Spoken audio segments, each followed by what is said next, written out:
Hello everyone, welcome back to the channel. तो आप सभी कैसे हैं? कमेंट सेक्शन में जरूर बताएं। मैं अच्छी हूँ। तो लास्ट क्लास में हमने पढ़ा था नेशनल इनकम और उसके एग्रीगेट्स। मैंने आपको बताया था टोटल 8 एग्रीगेट्स होते हैं, 4 नेशनल के और 4 डोमेस्टिक के। और हमने कल ये भी पढ़ा था कि हमें अगर कोई एलिमेंट या कोई एग्रीगेट गिवन हो और दूसरे एग्रीगेट को हमें फाइंड आउट करना है तो वो हम कैसे फाइंड आउट करेंगे। तो आई होप आप सबने उसकी प्रैक्टिस की होगी, अपने घर पे अच्छे से समझ में आया होगा। फिर भी नहीं आया हो तो आप मुझे कमेंट सेक्शन में बता सकते हैं। आज हम स्टार्ट करेंगे हमारा next chapter, measurement of national income, कि हम नेशनल इनकम को कैसे फाइंड आउट करेंगे। तो बच्चों, उसके 3 मेथड होते हैं नेशनल इनकम को फाइंड आउट करने के। चलिए स्टार्ट करते हैं। तो मैंने आपको जैसे कि बताया कि नेशनल इनकम को फाइंड आउट करने के 3 मेथड है। First is income method,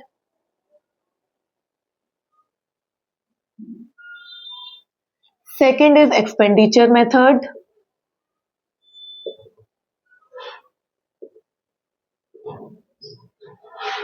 and third is value added method. Value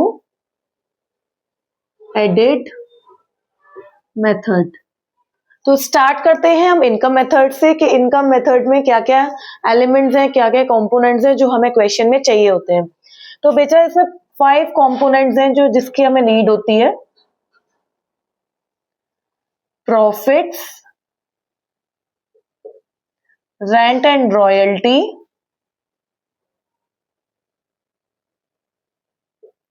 interest, mixed income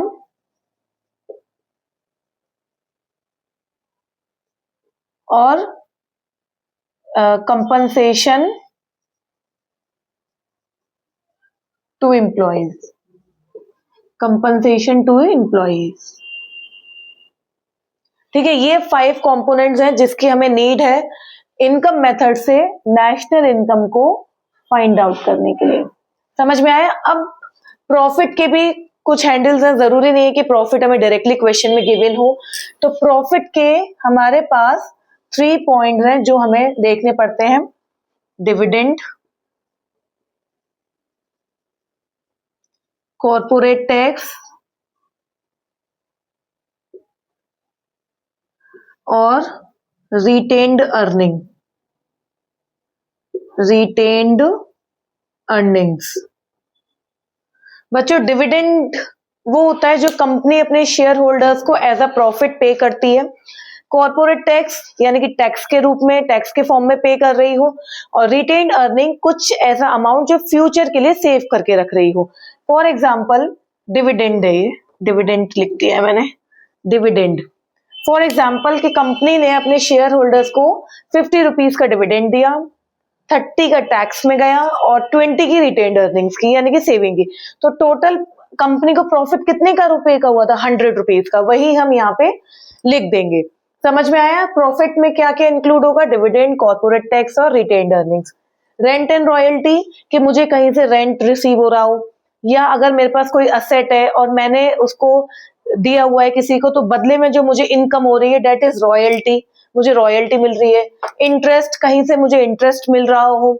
mixed income का होती है जो ऐसा छोटा मोटा बिजनेस जो सेल्फ एम्प्लॉयड हो, जैसे किसी की शॉप हो, बार्बर की शॉप हो, या कोई भी ऐसी छोटी मोटी बिजनेस, पॉटरी बिजनेस, कोई भी, जिसमें तो हम उसमें सारी टोटल इनकम को मिक्स्ड इनकम के नाम से दिखा देते हैं।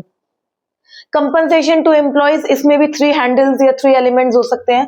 जरूरी नहीं है आपको डायरेक्टली ये क्वेश्चन में गिवन हो। ये 3 हैंडल्स हो सकते हैं कि salary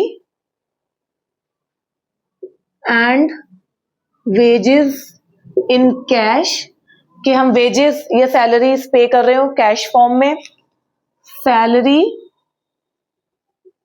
and wages in kind, kind form मतलब हमें कोई प्रोडक्ट रिसीव हो रहा हो। फॉर एग्जाम्पल मैं किसी इलेक्ट्रॉनिक शोरूम में, एक इलेक्ट्रॉनिक की शॉप में वर्क करती हूँ और वहां पे मैंने ये बोला कि मुझे इस बार सैलरी कैश में ना देके आप मुझे कोई इलेक्ट्रॉनिक आइटम दे दीजिए या मुझे रेफ्रिजरेटर दे दीजिए।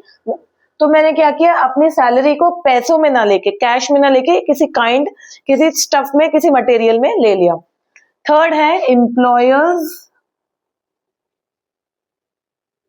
कंट्रीब्यूशन। बच्चों इसमें एम्प्लॉयर्स वाला ही लेंगे, फर्स्ट ऑफ एस वाला।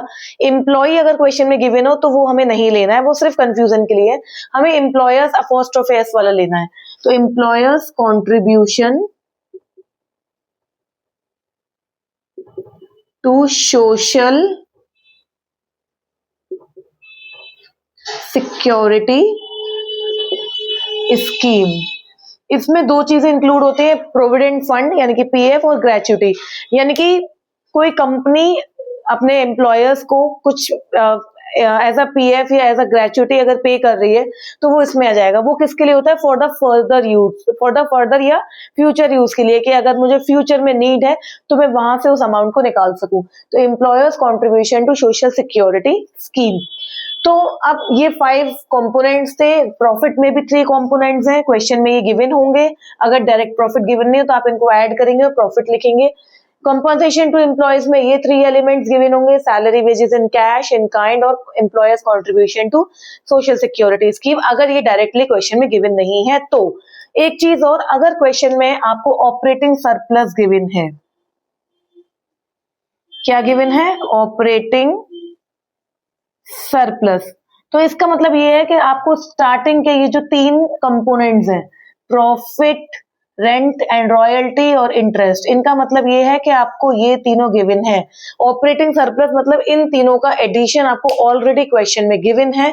आपको बस क्या करना है? ऑपरेटिंग सरप्लस पुट करना है, mixed income, compensation to employees को सबको प्लस करना है और इनकम निकालनी है।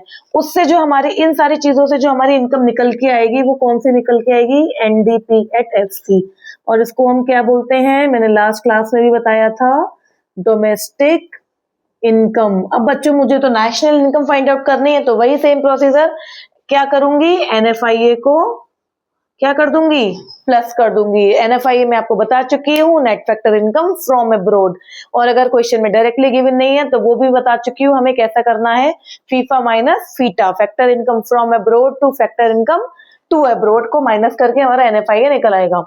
तो बच्चों आज जो मैंने आपको बताया वो इनकम मेथड बताया कि इनकम मेथड से हम कैसे क्वेश्चन को सॉल्व करेंगे, कैसे क्वेश्चन को फाइंड आउट करेंगे। समझ में आया? ऐसे मैं आपको एक्सपेंडिचर मेथड का बताऊंगी और वैल्यू एडेड मेथड, इन तीनों मेथड्स के मैं आपको तीनों बताऊंगी। उसके बाद हम धीरे धीरे एक एक करके इनके न्यूमेरिकल्स को कवर करेंगे। तो अभी आप इसको समझिए अच्छे से, फिर नेक्स्ट क्लास में मैं हो सका तो इन दोनों को कवर कर दूंगी, अगर नहीं तो एक एक करके हम स्टेप बाय स्टेप चलेंगे। मुझे कोई जल्दी नहीं है, हम आराम से अपने टॉपिक को कवर करते हुए चलेंगे। अब अगर आज का वीडियो अच्छा लगा हो तो प्लीज शेयर कर दीजिए, लाइक कर दीजिए और चैनल को सब्सक्राइब कर लीजिए। तब तक के लिए अच्छे से पढ़ते रहिए, खुश रहिए, मुस्कुराते रहिए। Bye bye, take care, thank you.